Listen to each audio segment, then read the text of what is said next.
ఎంత కాదన్నా మాకు కొన్ని ఆశలు ఉంటాయి కదండి. అవి వదులుకోవడానికి మనసు రాక, రెస్పాన్సిబిలిటీస్ని వదులుకోలేక నలిగిపోతున్నాం.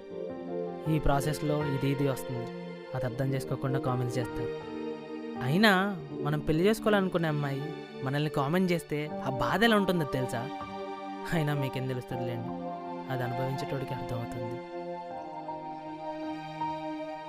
నేను మళ్ళీ ఆ బాధపడాలనుకోవట్లేదు, అందుకే ఇందాక అలా అన్నా.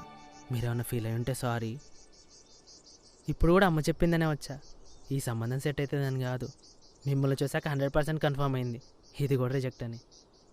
అయ్యో, అందరూ అలానే అనుకుంటారా? కలర్ కంటే గొప్పది క్యారెక్టర్ ఒకటి ఉంటుంది, దాన్ని ఇష్టపడే వాళ్ళు కూడా ఉంటారు.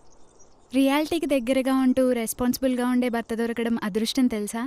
అంటే నేను మీకు ఓకేనా? వెళ్తూ మాట్లాడదామా? పద.